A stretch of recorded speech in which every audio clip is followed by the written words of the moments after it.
তোরা দেখে যা আমেনা মায়ের কোলে, মধু পূর্ণিমারি সেথা চাঁদ দোলে, যেন উষার কোলে রাঙা রবি দোলে। তোরা দেখে যা মখলুকে আজি ধ্বনি উঠে কে এলো ওই, কালেমা শাহাদাতের বাণী ঠোঁটে কে এলো ওই, পড়ে দুরূদ ফেরেশতা বেহেশতের সব দুয়ার খোলে। তোরা দেখে যা আমেনা মায়ের কোলে। নজরুলকে নোবেল দেয়া দরকার ছিল একটা কবিতার কারণে। বিদ্রোহী, পৃথিবীর শ্রেষ্ঠ সৃষ্টি, কি অনিন্দ সুন্দর কবিতা তার। ঈদকে নিয়ে যা তিনি লিখলেন, জাতি কোনোদিন তাকে ভুলতে পারবে না। তোরে জীবনে ভোরে মারলো যারা ইট পাথর ছুঁড়ে, সে পাথর দিয়ে গড়ে তোলে প্রেমেরই মসজিদ, পাথর দিয়ে গড়ে তোলে প্রেমেরই মসজিদ। ও মন রমজানের ওই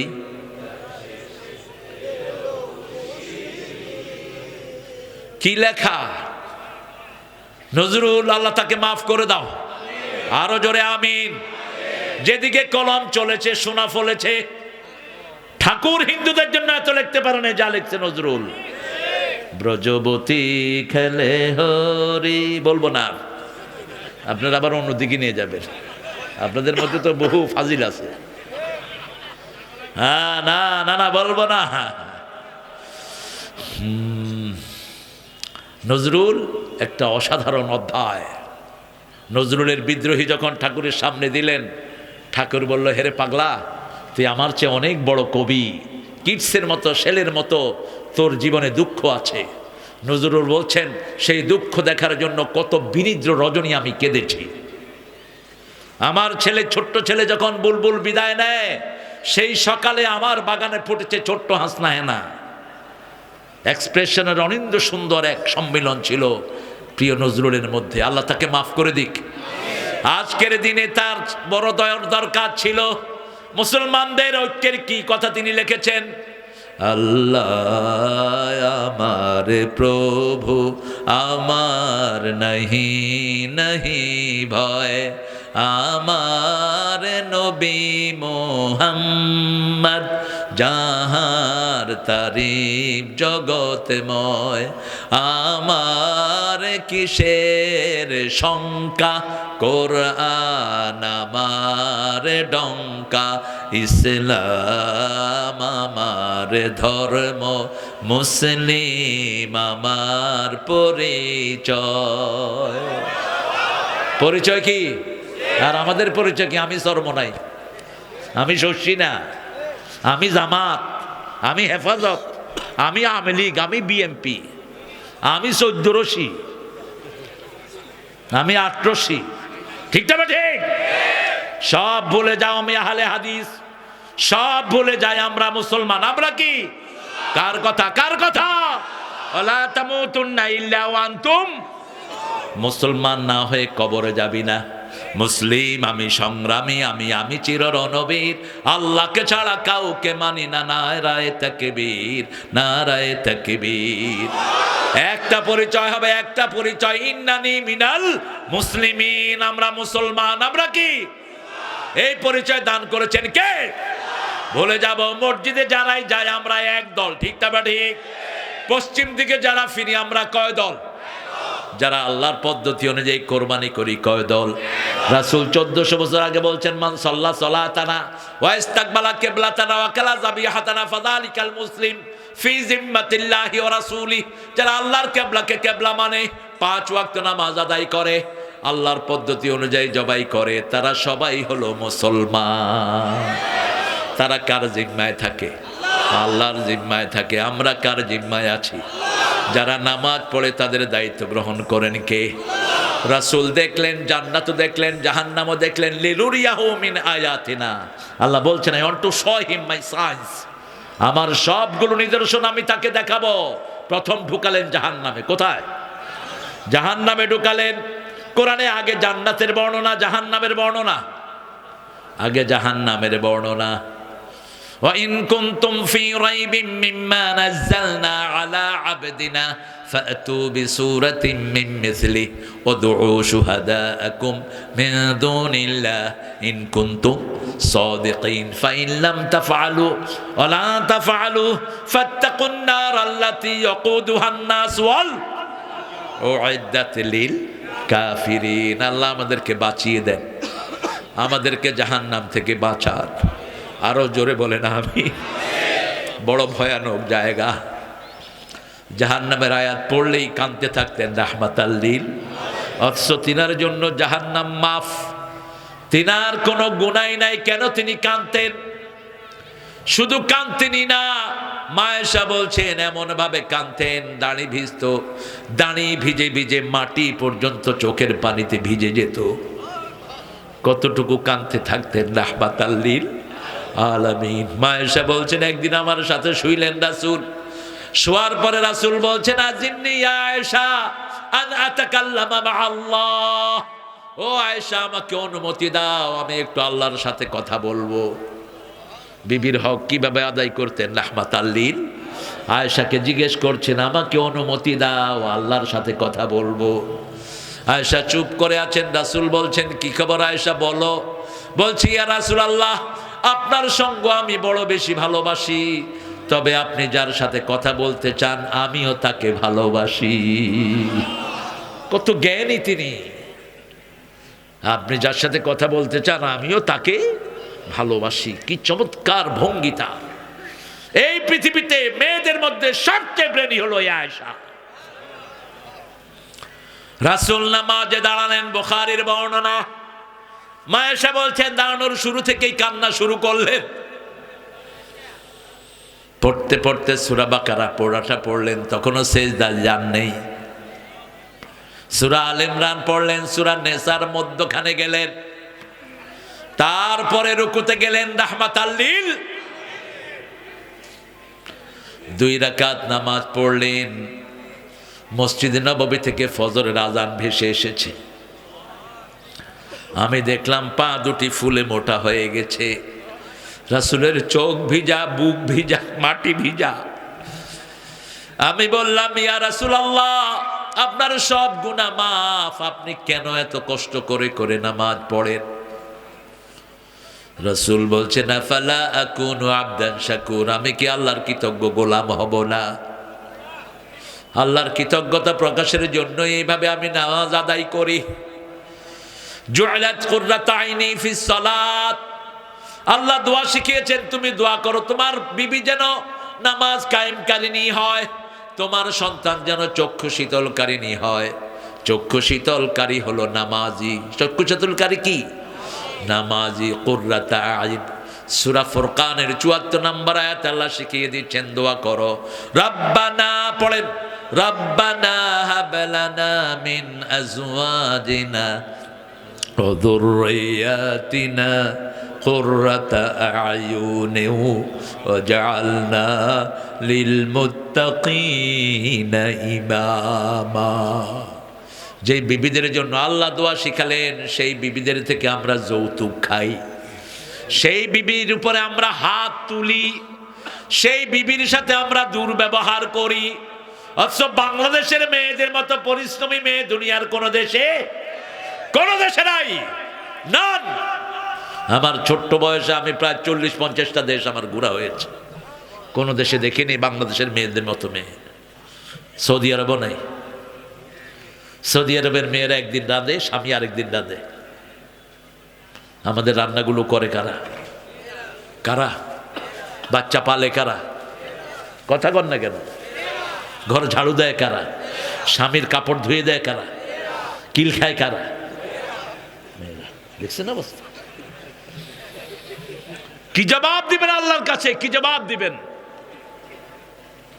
মেয়ের থেকে যৌতুক খেয়েছো তো তোমার হাসর হবে হিন্দু ভাইদের সাথে।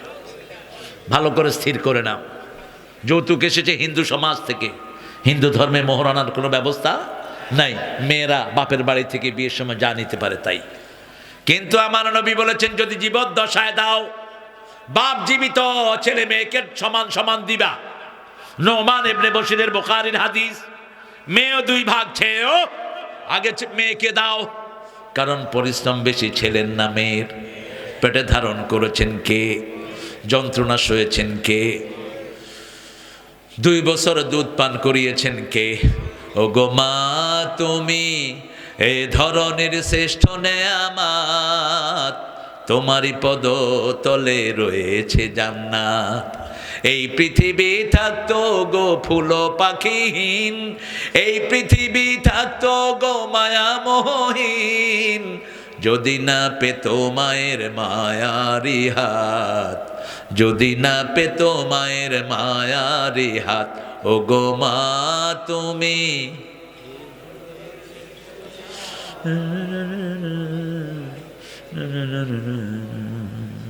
হায় রে মানুষ, এত হাজার মানুষ, আওয়াজ নাই আর গলায়, স্লোগান দিতে দিলে তো ফাটায় ফেলাইবেন। অমুক ভাইয়ের চরিত্র ফুলের মতো পবিত্র, অমুক ভাই যেখানে আমি আছি সেখানে, অমুক ভাই গোরস্থানে তুমি কোনখানে, অমুক ক্ষেত্রে জেলখানায় তুমি কোনখানে। হায় রে ভাইয়ের চরিত্র রে। আহা, ভোট পর্যন্ত আমার পুলিশ ভাইয়ের অসহায়, ভোট পর্যন্ত হয়ে গেছে লুট। আব্দুল করিম চাচা গিয়ে দেখে ওনার ভোট হয়ে গেছে, কয় দেখো তো সকিনা বানু ভোট দিছে নি?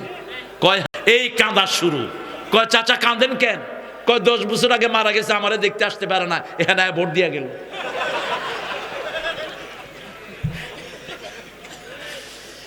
আল্লাহ, যারা মানুষের রায় চুরি করে এদের মতো ডাকাত আর কেউ হতে পারে? আমরা ইসলাম নিয়ে থাকতে চাই তো, চান তো? রাসূল মেরাজে গেলেন, প্রথম ঢুকলেন জাহান্নামে। কোথায়? দেখলেন মেয়েদের বুকের সাথে প্যাঁচ দিয়ে চুলের সাথে ঝুলিয়ে রাখা হয়েছে অনেক মেয়েকে। জিজ্ঞেস করলেন এরা কারা? এরা ও সমস্ত মেয়েরা যারা চুল খুলে চলতো। চুলটাও মেয়েদের সৌন্দর্য। চুলটা কি সৌন্দর্য ঢেকে রাখেন। একটু পরে আগালেন, একটা ছোট মুখ, ভিতরে অনেক নারী পুরুষ উলঙ্গ, বিকট চিৎকার করছে। কষ্ট হচ্ছে বোধহয়, এত চিকন এসপি আমি দেখিনি। আল্লাহ আমার প্রিয় ভাইকে কবুল করুন। কোন ডিস্ট্রিক্ট? কোথায়? কিতা? সুবহানাল্লাহ। সিলেট। সুরমা গঙ্গর ফারবারি, সাজল আলোর উত্তরসূরি, দেশ বিদেশে বেটাগিরি, আমরা হকল সিলটি। এটা আমার লেখা গান, চট্টগ্রাম বিশ্ববিদ্যালয় ছাত্র জীবনের। সিলেটে আমার অনেক স্মৃতি। আমার তো জীবন শুরু হয়েছে সিলেটের মাধ্যমে। একটা খুব প্রাণবন্ত একটা এরিয়া, অনেক ভেরিয়েশন সিলেটে। আল্লাহ আমার প্রিয় ভাইকে কবুল করুক। নবীগঞ্জের মানুষ। কোন গঞ্জ? নবীগঞ্জ। হবিগঞ্জের নবীগঞ্জ।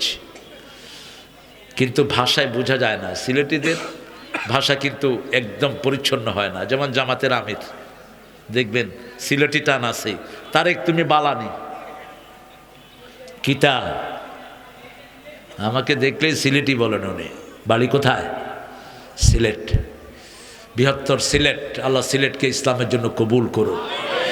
বাংলাদেশের সবচেয়ে বেশি ওলি আল্লাহর দেশ কোনটা? সব প্রধানমন্ত্রীরা কোথায় গিয়ে দীক্ষা নেয়? তো শাহজালালের কাজটা করো না কেন?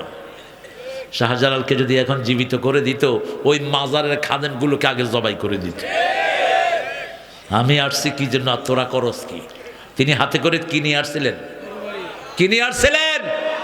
তলোয়ার। গৌর গোবিন্দকে কিন্তু তলোয়ার দিয়ে শায়েস্তা করেন নাই। চলে যাও, নিরাপত্তা চেয়েছ, চলে যাও। এটার ভিতরে কি? হাইয়া। বড় বড় ব্রিফকেস পার করছে গৌর গোবিন্দ, বলছে এটার ভিতরে কি? সাপ। এটার ভিতরে কি? সাপ। খোলো। খুলে দেখে যে গৌর গোবিন্দ বসা। ঠিক আছে, যা, মাফ করে দিলাম। মুসলমান মাফ করে দিতে পারে, ঠিক না ঠিক? মুসলমানের চেয়ে উদার কোনো ধর্মীয় লোক হতে পারে? ভারতের সবাইকে আমরা মাফ করে দিয়েছি। এই জন্য ভারতে মুসলমানরা এখন নেই, তবে অচিরেই মুসলমানদের হাতে আসবে ভারত। 4 লক্ষ মসজিদের দেশ ভারত, অবশ্যই আসবে মুসলমানদের হাতে। পূর্ব প্রস্তুতি চলছে, ওদিকে আফগান আছে না নাই, এদিকে ইমরান আছে না নাই, এদিক থেকে আমরা যাব। আমার সব ভাইয়েরা পড়বে, ওদের কিতাবেও আছে লা ইলাহা লা ইলাহা ইল্লাল্লাহু মুহাম্মাদুর রাসূলুল্লাহ সাল্লাল্লাহু। পেট বড় যত হুজুর দেখবেন বুঝবেন যে ভেজাল আছে, পেট মোটা দেখলেই বুঝবেন ভেজাল। কি ভেজাল? আউয়ালু বিদআ ফিল ইসলাম আশ-শাব্বাউন, রাসূল বলতেন ইসলামের প্রথম বেদাত হলো মোটা। আছে না নাই? হুজুর যেগুলোর পেট মোটায় তাতে ভেজাল আছে, পুলিশ যেগুলোর পেট মোটা ভেজাল আছে না নাই, অফিসার যেগুলোর পেট মোটা ভেজাল আছে না নাই। রাসূল দেখলেন বিশাল পেট, পেটের ভিতরে সাপ বিচ্ছু দৌড়াচ্ছে, আরো পেটের উপরে পড়ে যাচ্ছে। জিবরাইল আমিন আলাইহিস সালামকে জিজ্ঞেস করলেন মানহুম, এরা কারা? এরা ও সমস্ত লোক জমিনে যারা ঘুষ খেত। ঘুষখোরের দুনিয়াও শেষ, আখিরাত। পুলিশের মধ্যে কিছু আল্লাহর ওলি আছে না নাই? অনেক।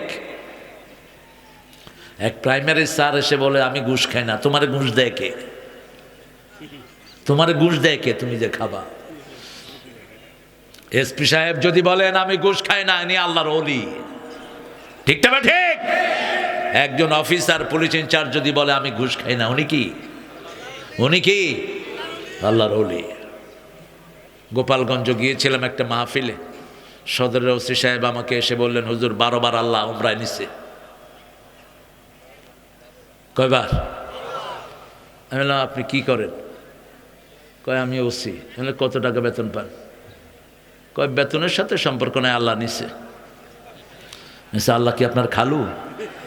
এই মিয়া, রাসূল একবার উমরা করছেন, তোমারে বারবার করতে কইছে কে? এখন তো পড়ছে প্যাঁচে, মনে করছে খুব প্রশংসা পাবে। রাসূল একবার উমরা একবার হজ, মুহাম্মদ সাল্লাল্লাহু, তোমাকে এতবার করতে কইছে কে? কে? এই যে তারুণ্য, এই তারুণ্যের খোরাক আমরা দিতে পারলাম না। আপনাদের ছেলেগুলোকে স্কুল থেকে এনে হিফজখানায় দিয়ে দেন, যদি আখেরাত সুন্দর চান, ওদের জীবন সুন্দর করতে চান। ওরা ব্রেনের খোরাক পায় না। ঠিক না? ঠিক। আমাকে আল্লাহ দিছে 4 জন, 4 জন হিফজখানায় আছে। বড়টা শেষ করছে, জমজ 2টা আছে 17 পারা 22 পারা। এরা ট্যালেন্টেড, একটু নিয়ে বসলেই 2 পৃষ্ঠা 3 পৃষ্ঠা করে দিচ্ছে। একটু আদর করেন। আমাদের ছেলেগুলোর মেধা বেশি না কম? অসম্ভব মেধা, অসম্ভব, ইনক্রেডিবল, অবিশ্বাস্য মেধা। যেই লাইনে যায় এরা পৃথিবী বিখ্যাত হয়ে যায়।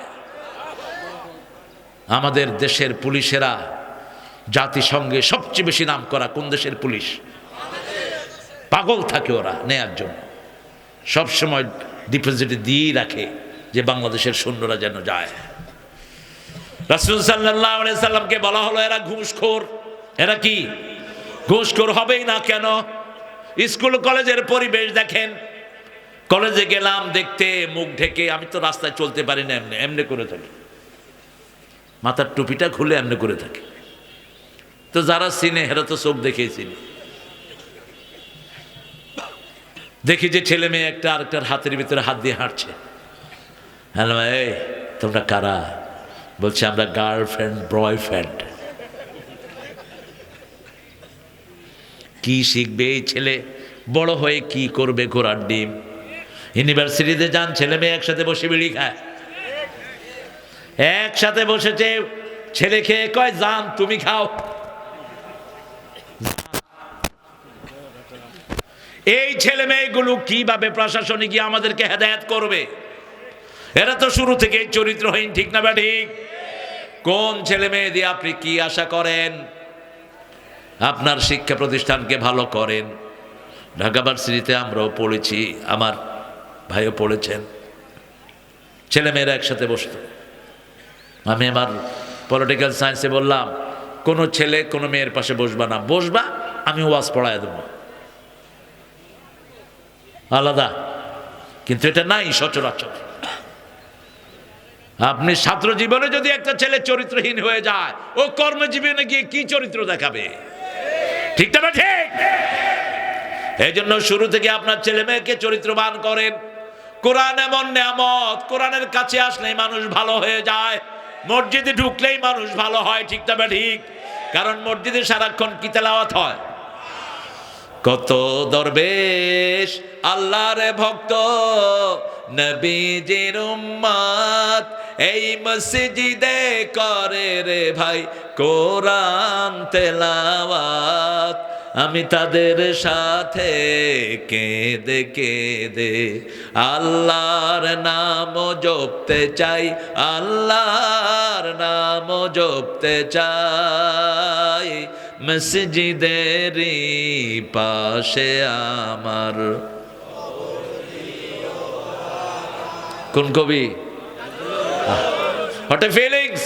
কবরটা কোথায়? কোথায়? কোথায় চুরুলিয়াতে জন্ম, কোথায় মারা গেলেন পিজি হসপিটাল, আর কবর আল্লাহ দিয়েছে মসজিদের পাশেই, একদম পাশে। শুধু সেটা তার মোনাজাত ছিল না, আরো মোনাজাত শুনেন। যেন কানে শুনি সদা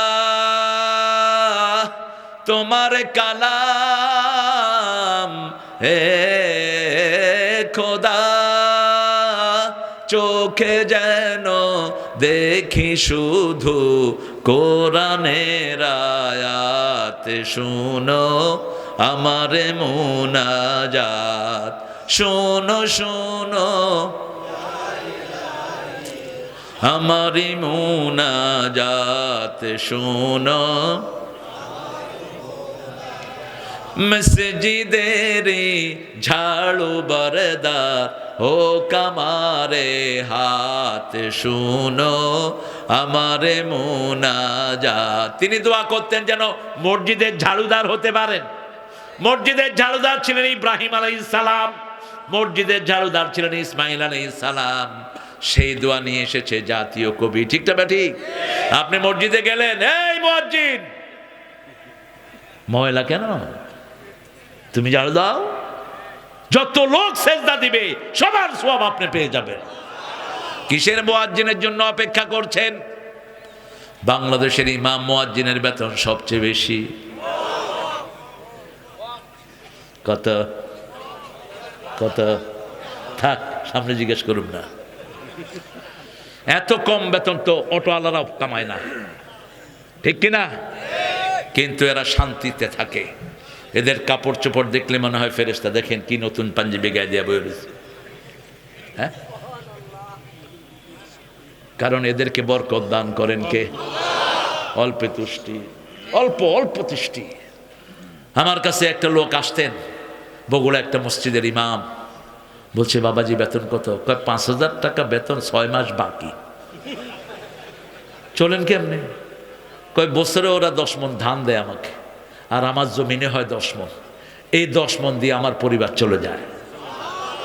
আমার 3টা ক্ষেত আছে, একটা ক্ষেতে আলু, আর একটা ক্ষেতে বেগুন লাউ এগুলি লাগাই, বাস। আর একটা ছোট পুকুর আছে, ওইখানে মাছ হয়। কি শান্তি! আলহামদুলিল্লাহ বলেন। আর কত টাকা ভাতের হোটেল, তাও শান্তি নাই। ঠিক না বে ঠিক? এখন থাকারও জায়গা নাই। তুমি আরেকজনের জায়গা দখল করেছো, আল্লাহ তোমারে তোমার জায়গা থেকে বের করে দিয়েছে। তুমি আরেকজনকে শান্তি দাও, তোমাকে শান্তি দিবেন কে? রাসূল সাল্লাল্লাহু আলাইহি সাল্লাম দেখলেন রক্তের নদী। কিসের নদী? রক্তের নদী। হাবুডুবু খাচ্ছে মানুষ, খুব কষ্ট করে কিনারে আসে, আবার কে যেন লাথি মেরে দেয়, চলে যায় দূরে। নাকে দিয়ে রক্ত, মুখে দিয়ে রক্ত ঢুকছে। জিজ্ঞেস করলেন, এরা কারা? এরা সুদখোর। কি খোর? সুদখোর। সুদ বোধহয় বাংলাদেশে নাই, পাঁচ বিবিতে নাই। 1 টাকা সুদের খেয়েছেন, 42 বার মায়ের সাথে জিনার গুনাহ আমলনামায় উঠবে। সুদের 70টি গুনাহ। কয়টি? কোন গুনাহ এত মারাত্মক নয় যত মারাত্মক সুদ। রাসূল বলছেন ঈমানের ৭০টি শাখা, এই সব শাখা ধ্বংস করে দেয় সুদ। ঈমানের কয়টি শাখা? আল ঈমানু বিদউন ওয়া সাবউনা শু'বাহ ফাআফতালুহা কাউলু লা ইলাহা ওয়া আদনাহা ইমাতাতুল আযানিত তরিক। সবচেয়ে ছোটটা হলো রাস্তা থেকে কষ্টদায়ক জিনিস সরিয়ে দেয়া। রাস্তায় গর্ত হয়েছে, আপনি মাটি দিয়ে ভরে দিলেন, আপনি জান্নাতের কাজ করলেন। রাসূল বলছেন মদিনায় গাছ পড়ে গেছে, বুখারীর বর্ণনা, একজন সাহাবী গাছ কেটে রাস্তা পরিষ্কার করেছেন, আল্লাহ ওই সাহাবীকে জান্নাতের খবর দিয়ে দিয়েছে। আপনার বাড়ির পাশে রাস্তা, এত বড় গর্ত, আপনি এক টুকরি মাটি ফেললেই গর্তটা বন্ধ হয়ে যায়। আপনি বলছেন না সরকারি লোকেরা আসবে, রোডস এন্ড হাইওয়েজের লোকেরা আসবে, কেন? আপনি ঈমানের কাজ করেন। ইমাম মুসলিম বললেন আল ঈমানু বিদউন ওয়া সিত্তুনা শু'বাহ ফাআফদালুহা কাউলু লা ইলাহা ইল্লাল্লাহ আল হায়াউ শু'বাতুম মিনাল ঈমান। হায়া শরম হলো ঈমানের অঙ্গ। যার হায়া শরম নাই তার মধ্যে ঈমান। দুই যুবক কখনো এক ল্যাপের নিচে শোবা না, দুই যুবতী এক ল্যাপের নিচে শোয়া নিষেধ করেছেন রাহমাতাল লিল আলামিন। ছেলে মেয়ে একসাথে শোয়া যাবে, যত আপন হোক, 5 বছরের পর থেকে আলাদা করে ফেলেন। মায়ের ঘরে ঢুকতে অনুমতি লাগে, সূরা নূর, লা তাদখুলু বুয়ুতান গায়রা বুয়ুতিকুম হাত্তা তাস্তানিসু ওয়া তুসাল্লিমু আলা আহলিহা। নিজের ঘর হোক অন্যের ঘর হোক, অনুমতি নিবা, সালাম দিবা, তারপরে ঢুকবা। কার আইন?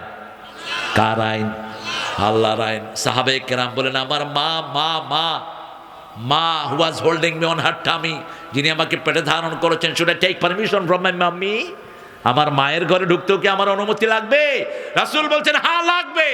সাহাবী বলছেন মা আমাকে পেটে ধারণ করেছেন, রাসূল বলছেন না তুরিদু আন তারা উম্মাকা উরিয়ানা, do you want to see your mommy nude? তুমি কি তোমার মাকে উলঙ্গ দেখতে চাও? কি কঠিন কথা বললেন রাহমাতাল লিল আলামিন। মায়ের ঘরে ঢুকতে অনুমতি লাগবে। মধুর আমার মায়ের হাসি চাঁদের মুখে ঝরে, মাকে মনে পড়ে আমার, মাকে মনে পড়ে। প্রদীপ হয়ে মোর শিয়রে কে জেগে রয় দুঃখের ঘরে, সেই তো আমার মা, সেই তো আমার মা। বিশ্বভুবন মাঝে তাহার নেই কো তুলনা। আল্লাহ মায়ের কবরটাকে জান্নাতুল ফেরদাউস বানাও। আল্লাহ মাদেরকে আপনি মাফ করে দেন, মায়ের হক আদায় করার তৌফিক আমাদেরকে দান করেন। অল্পে তুষ্ট আমাদের মারা, ঠিক না? রাসূল আগে খেতেন না, মারা খেতেন আগে। আপনারা কি করেন? এই কই তাড়াতাড়ি লয়া দে,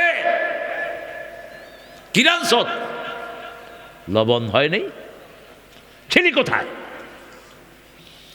সব যখন ঠিক কয় এত ভালো ভালো না, আছে না না এরকম বেয়াদব? যা, একদিন 2 দিন 3 দিন কিভাবে তুমি সংসার জীবন রাখবা? বিবিদের চেয়ে স্বামীদের দোষ বেশি না কম? বেশি। ঘর নষ্ট হয়ে যায় কাদের দোষে? বিড়ি খেয়ে স্বামী ঘরে ঢুকে, কেউ কেউ মদও খায়, 5 বিবিতে নাই। কি করেন এখন? এখনকার পুলিশ বড় আরামের পুলিশ, পিটিয়ে ওদেরকে পুলিশের হাতে ধরিয়ে দেন। আগে তো বড় বড় নেতা খেতার পোলাপান্ডা মদ খাইতো, এখন কারা? হ্যাঁ, আর ইয়াবা তো নাই আপনাদের এখানে। গাঁজা, বিড়ি, জর্দা। বিড়ি আর জর্দা মামা তো খালাতো ভাই, ওরা খায় পোড়ায়া, এরা খায় সাবায়া। বিড়ি যারা খায় ওদের চেয়ে মারাত্মক হলো জর্দা খুররা, 5 পদ নেয়া নিষেধ। 1100 রোগ বিড়িতে, 1100। এই জন্য সব ডাক্তাররা বলছেন ধূমপানে কি পান? বিষ পান। কেন আপনি এটা খাবেন? বিড়ির ভিতরে দুর্গন্ধ আছে না নাই? সব সুগন্ধ আসে কোত্থেকে? জান্নাত থেকে আসে সব সুগন্ধ। দুর্গন্ধ আসে কোত্থেকে? রাসূল জান্নাতে গেলেন, জান্নাতে গিয়ে ঢুকেই দেখলেন একটা গাছ রোপণ করা হলো, বড় হলো, ফল দিতে থাকলো, খাওয়া শুরু হলো। আরো আসতে সুবহানাল্লাহ। জিজ্ঞেস করলেন, ইয়া আল্লাহ, জিব্রাইল এটা কি? এটা হলো জেহাদের উপমা। যারা জেহাদ করে তাদের ফল পেতে দেরি হয় না। জেহাদ করবেন তো? এই মাহফিলটাও জেহাদ, ঠিক না ঠিক? বিবিকে আল্লাহর রাস্তায় রাখাও কি জেহাদ? বাচ্চাগুলোকে আল্লাহর রাস্তায় দেও জেহাদ।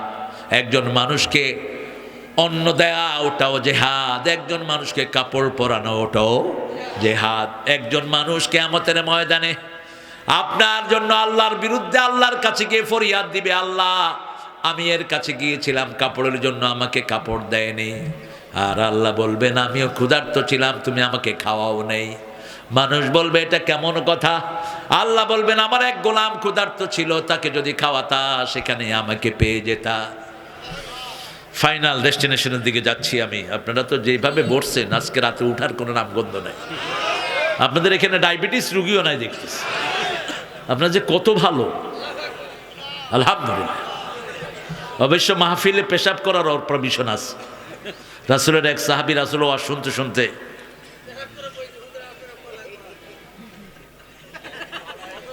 হ্যাঁ মসজিদে তাও সাহাবীরা দেখে যে কিরে পানি কোত্থেকে, দেখে যে উনি শুনতেই আছে। সাহাবীরা হাত গুটা নিলেন, তোর একদিন আর আমগো একদিন। রাসূল বুঝলেন, বুঝে বললেন বাশিরু ওয়ালা তুনাফিরু আসিরু ওয়ালা তুআসিরু বুইসতু মুআসসিরিন। এই সহজ করে দাও, কঠিন করে দিও না। সুসংবাদ দাও, দুঃসংবাদ দিয়ে সরিয়ে দিও না। আমি সহজ করার জন্য দুনিয়াতে এসেছি। সবার হাত নেমে গেল। ওই লোকটা বসে আছে, রাসূলের আলোচনা শেষ, মুনাজাত তুলছে। নিচে কি পানি নিচে। কত ভদ্র এরা। মূর্তির উপরে আপনারা কি করছেন? হ্যাঁ কি করছেন? যে পোলায় কাম করছে ওর নোবেল দেওয়া দরকার। পোলাপান নিচে থেকে ক্যামেরা লইয়া বইয়া রয়েছে, ওর কিছু উঠাইতে পারে না, শুধু দেখছে পানি পড়তেছে।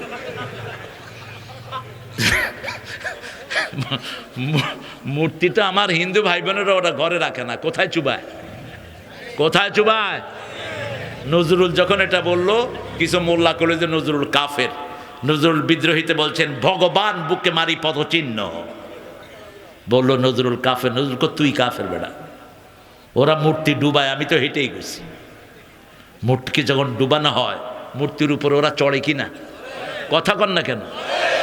তো ভগবান বুকে মারি পদচিহ্ন। আমাদের আল্লাহ হিন্দু ভাইরাও বিপদে পড়লে কারা ডাকে? আল্লাহরে ডাকে। সবার বিপদে একটা কথা মন থেকে বেরিয়ে আসে, লা ইলাহা ইল্লাল্লাহু সাল্লাল্লাহু। জান্নাতের চাবি কি? পড়বেন তো? কয় ওয়াক্ত? কোথায়? সুন্নতগুলো পড়বেন ঘরে, বিবিকে সাথে নিয়ে পড়বেন। বিবির হাত ধরে, নিজের হাত তুলে বিবির জন্য নাম ধরে দোয়া করবেন, যেমন করতেন রাহমাতাল্লিল। কি দোয়া করতেন দেখেন, বিবিকে কি অ্যাপ্রিসিয়েশন দিতেন, রাহমাতাল্লিল আলামিন। মা খাদিজাতুল কুবরাকে বলতেন, ও তহেরা, আপনার মতো শ্রেষ্ঠ নারী আল্লাহর আরশের নিচে জমিনের উপরে আর একজনও নাই। কি অ্যাপ্রিসিয়েশন দিতেন। মা এসা না আসলে রাসূল হাদিস পড়তেন না। সাহাবায়ে কেরাম মনে করলেন নিজের বিবির জন্য অপেক্ষা করেন। রাসূল বলছেন না, গত 2 সপ্তাহ আগে কি হাদিস আমি বলেছি তোমরা বলো। কেউ একটা, কেউ 2টা। এবার বললেন দুল্লানি ইয়া হুমায়রা। মা এসাকে ডাকতেন লালমণি। কি মণি? লালমণি। আবার কখনো ডাকতেন উম্মে আব্দুল্লাহ, কখনো ডাকতেন ঈশ। তাসগীর করতেন, নাম ছোট করতেন। যেমন আমার আম্মা আমাকে তারু ডাকতেন, তারু। আমি চিন্তা করলাম আম্মা তারু পাইলেন কোথায়? শেষে হাদিস পড়ে দেখেছি, হাদিস থেকে নিয়েছে, নাম ছোট করা ঈশ। এবার মা আয়েশা শুরু থেকে শেষ পর্যন্ত সব বলে দিলেন। সাহাবায়ে কেরাম বুঝলেন মা আয়েশা রাসূলের জীবন্ত টেপ রেকর্ডার। রাসূলের পরে সবচেয়ে বড় জ্ঞানী ছিলেন কোন মানি? এই মা আয়েশার কাছে সবাই হাদিস পড়েছেন। আবু হুরায়রা, ইবনে মাসউদ, আবু বকর, ওমর সবাই সব হিসাবের জন্য কার কাছে যেতেন? এই মা আয়েশার কাছে। ফারায়েজের হিসাব ওনার কাছে, হাদিসের বিশুদ্ধতা ওনার কাছে। গিয়ে জিজ্ঞেস করতেন মা এত জ্ঞান আপনি কবে অর্জন করলেন? মা বলতেন আমি যেটা একবার শুনেছি আর কখনো ভুলে যাই না।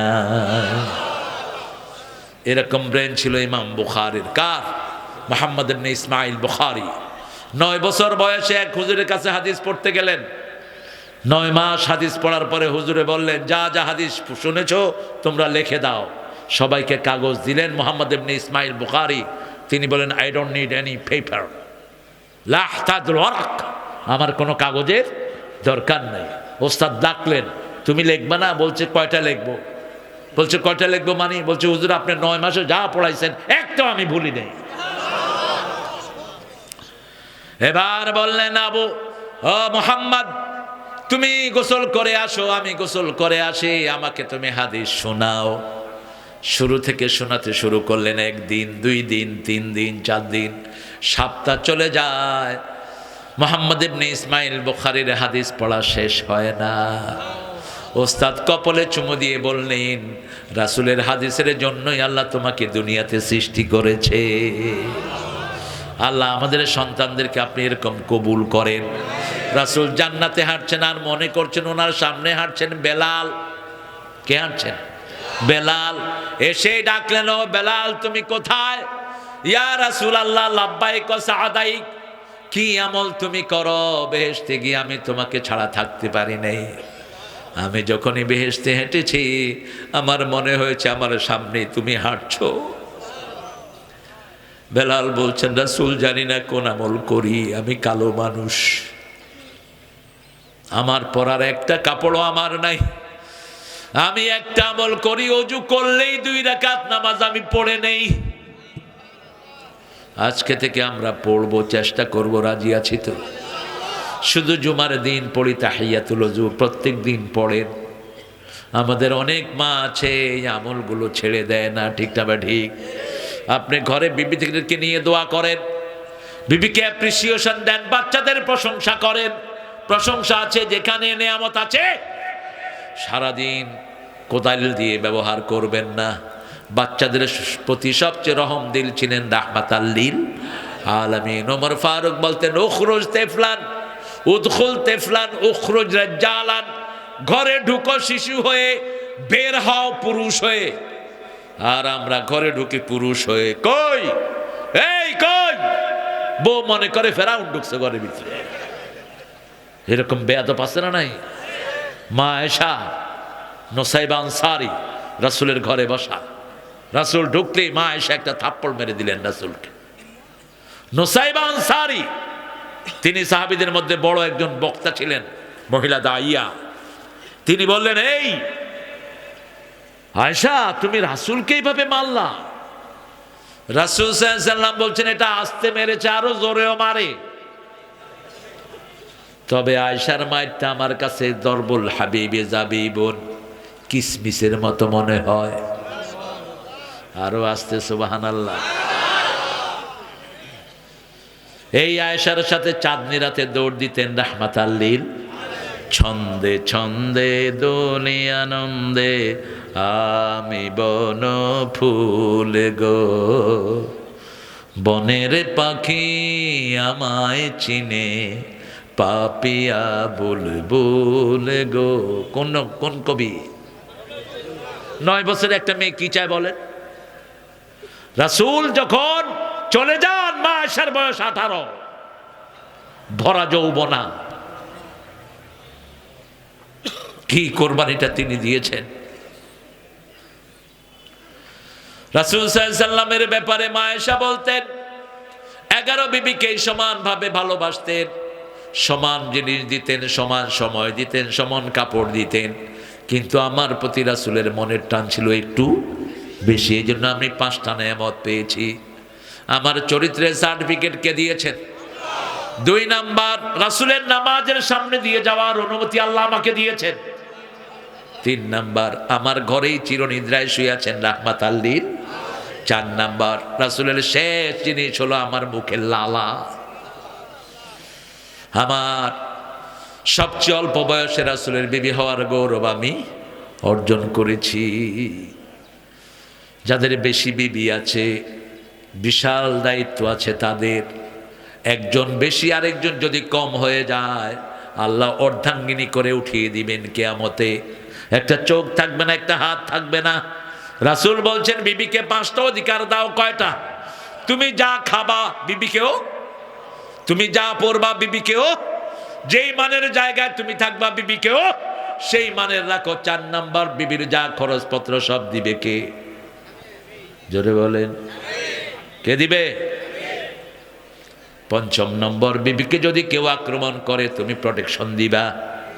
একই শব্দ আল্লাহ ব্যবহার করলেন, হুন্না লিবাসুন লাকুম ওয়া আনতুম লিবাসুন লাহুন্না। যশোরের এক হুজুর ওয়াজ করতেছে, বিবিরা হলো স্বামীর পায়জামা, স্বামীরা হলো বিবিদের হাফ প্যান্ট। কত বড় ফাজিল! আমি কইলাম, এ তুই হাফ প্যান্ট পাইলি কই? তুই আরে পায়জামা পাইছত কই? তুই কি খুশি হয়েছে।